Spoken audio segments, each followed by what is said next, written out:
Recently I went to a pilgrimage.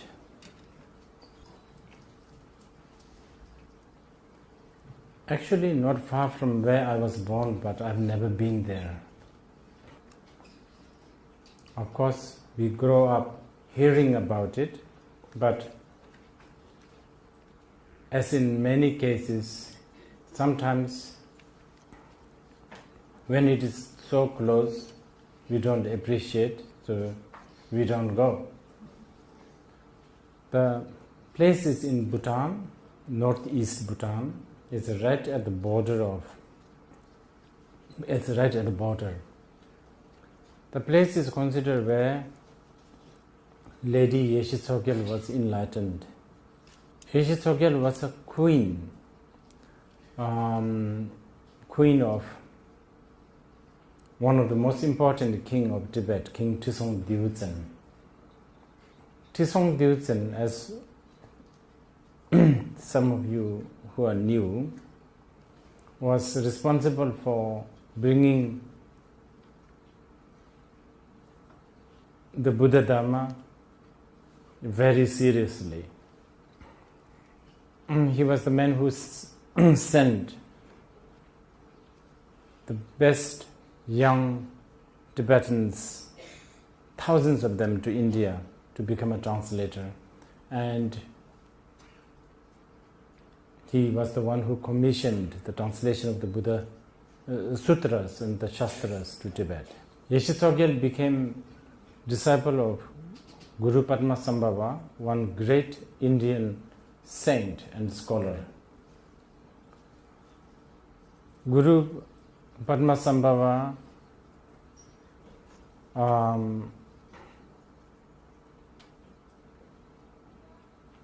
was a tantric master. And the tantric wisdom is always something to do with breaking the concept. Even the very appearance of Guru Padmasambhava was something to do with breaking the concept. Yeshe Tsogyal became one of the most important disciples of Guru Padmasambhava. In fact, one of the most favorite of Guru Rinpoche. Anyway, it is believed that this place is where Yeshe Tsogyal went through lots of penance and finally reached a realization. And generally, it is known as the Castle of Lion. Even though once you reach there are many castles. The castles in the sky, Castle of Lotus. But when I say castle, not to imagine, you should not imagine there is actually a concrete building. There's actually nothing, just rocks, waterfall, and steep mountain. The journey to that place was very hard. Minimum 10 hours of walking, and I won't be lying if I say there was not even a feet of a dry place. 10 hours for 3 days. It's all mud and tree roots, which is even worse. And even though the locals say it is never steep, it's actually very steep. So the confirmation with relativity of space. And the locals say, oh, it's just about two hours. Only around the third day we realized we should have never asked because none of them have watches. And then of course the altitude. We are talking about 4,700 meters. I stayed up in the place maybe a little less than 2 months. In all those days, I've seen 5 rainless days. So it was raining all the way. Mountain goats, mountain deers come so close because nobody really seemed to harm them, so they think even I am harmless. The locals can make fire within the rain and the mud instantly and cook 5-6 dishes within 45 minutes. Towards the end, many people came to celebrate, and there I have noticed some of the last remaining or the residual of good human nature of Bhutanese. The young people walking up, almost any one of them are ready to just lift older people, lift them up on their back and carry them uphill.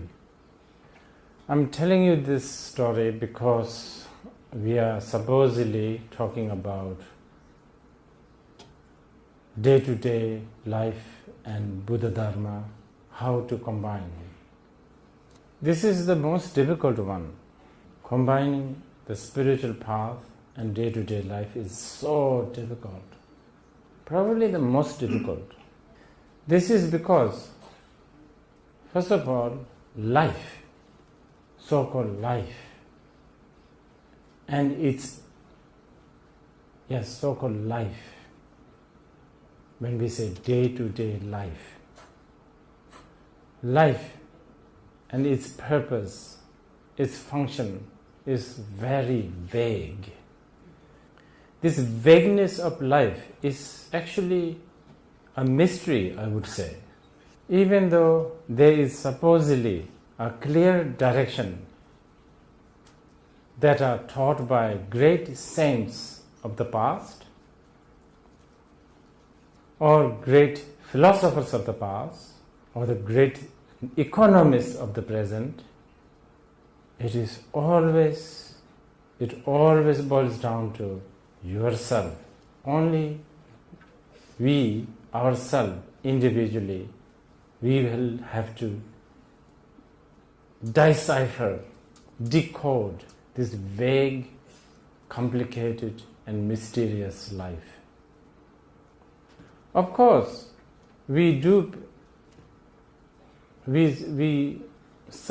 supposedly we do have some sort of a direction, some sort of a vision.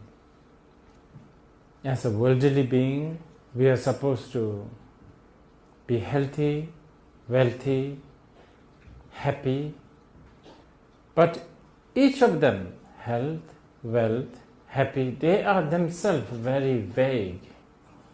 If all of us become as rich as Bill Gates, it's really not sure whether we will be happy. In fact, if all of us become as rich as Bill Gates, I don't know whether the earth can even handle us. Then we have culture, tradition, values, all passed down from our ancestors, our great masters of the past. Many times they seem to give some sort of a direction, but at the same time they also confuse us. For instance, we in Asia, and especially in Chinese society, we cherish and value values like filial piety. We have a very good bondage, family bondage. I'm sure phenomena such as old folk home or single dating service a new phenomena for you Taiwanese. It is very touching. Even today, this day and age, the Chinese make a big deal of their New Year. Everybody comes together and eat together, so on and so forth, which is very good, very touching. Till recently, not many old people go to old folk home because there's always a cousin or a brother or a niece taking care of this. So filial piety has a really good value. I have been to and I have mingled with my Western friends like in Europe and in America. I have witnessed a gradual death of a mother who has 5 children who are all successful business entrepreneurs, and she died almost alone in her big Chicago mansion. But at the same time, this filial piety also causes a lot of confusion. A lot of us, our nations, our leaders, gets ruined by nepotism. My own country, Bhutan, many leaders, and I say this,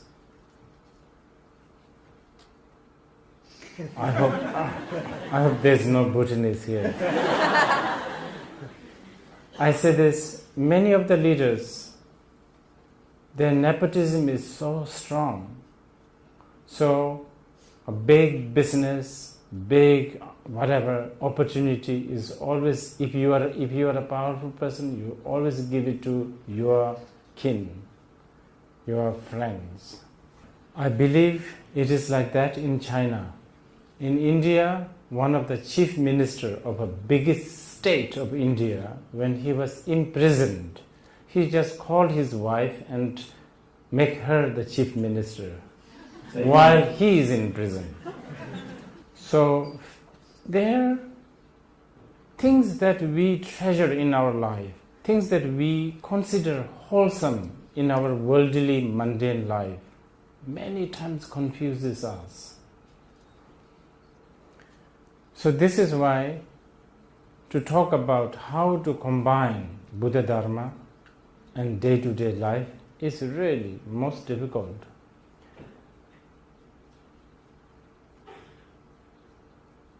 To the certain extent, you can combine being Buddhist and have the day-to-day life by having a shrine in your house and ignore the shrine day after day, year after year.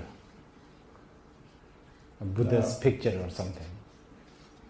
To the certain extent, you can go to a meditation center or a temple once in a while in a certain special days and make some offerings of incense and consider yourself you have done your due of being Buddhist.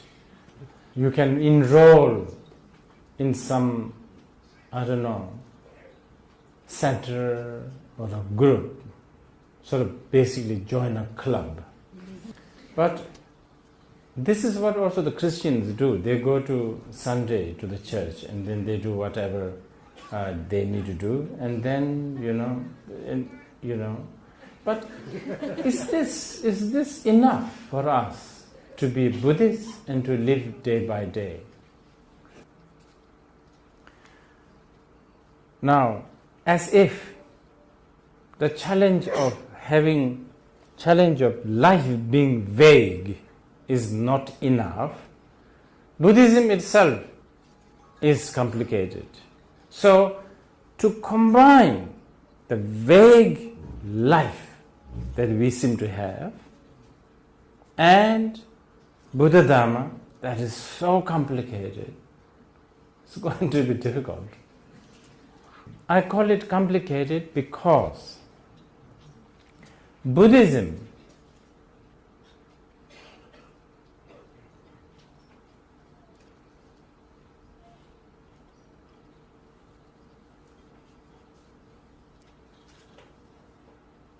does not offer you clear direction for your worldly life. It's not even interested. Actually, to have a proper life is not really a Buddhist thing. The big boss left, even having probably the most perfect life from the worldly point of view. He had the palace, he had the gardens, he had the courtesans, he had everything. He had a wife, he had a child, everything. Yet he left, never to return. And when actually he finally did return, he made more renouncement. So, in a way,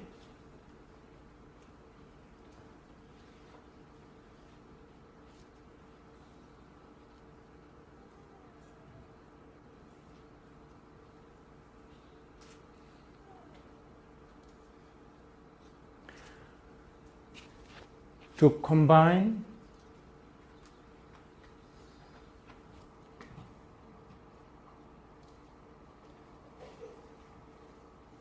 these two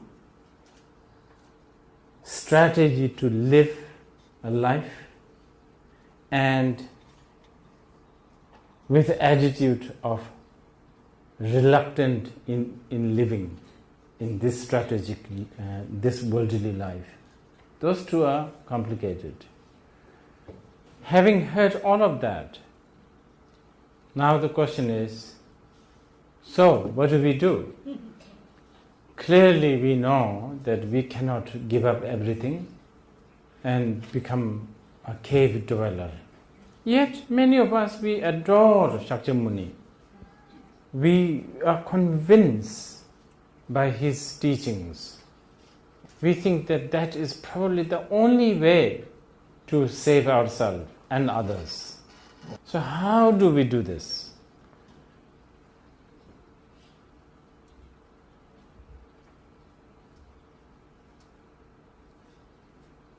It looks like there is a way.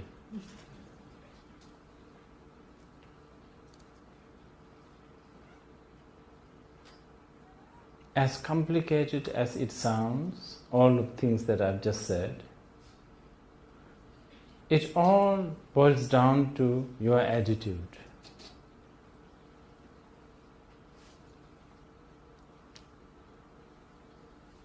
We know we need to live healthy, wealthy, and happily.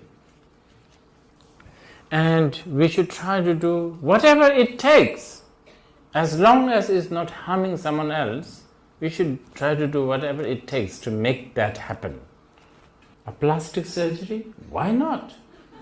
And more expensive lipsticks? Why not? All of this we don't necessarily have to reject. But there's one thing that also we could apply.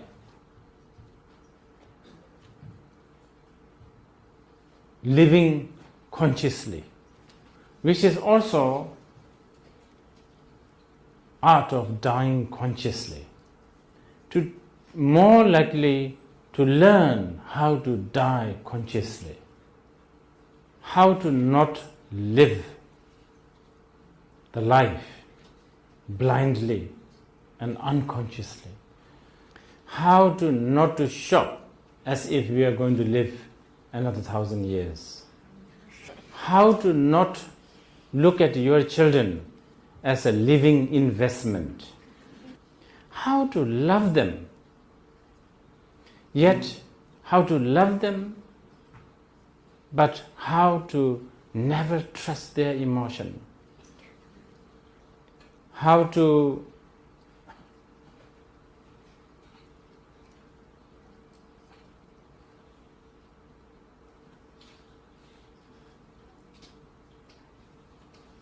organize our life and yet be ready to be chaotic.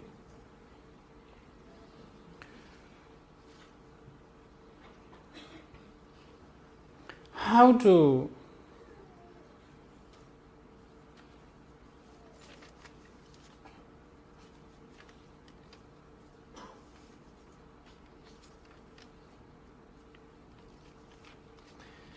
not shy away from obvious facts such as death and impermanence, and how to be kind to oneself and others. And what do we mean by how to be kind to oneself and others? What do we mean by kind? To be kind is really not let self-righteousness overshadow us.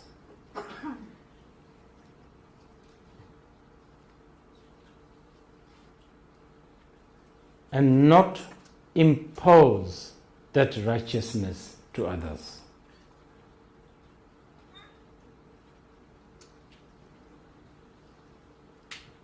We totally accept when a cat walks on four, hands and feet. We totally accept. We don't apply righteousness of thinking that cats should walk on their feet in the presence of human beings. And that has improved that has improved the communication between cats and human a lot. This kind of acceptance. In other words, I'm telling you, what I'm trying to tell you as an answer to how to live how to combine the Buddha Dharma in the day-to-day life. As an answer, I'm saying we should take refuge to the Dharma. That is the quintessence of taking refuge, accepting that fact.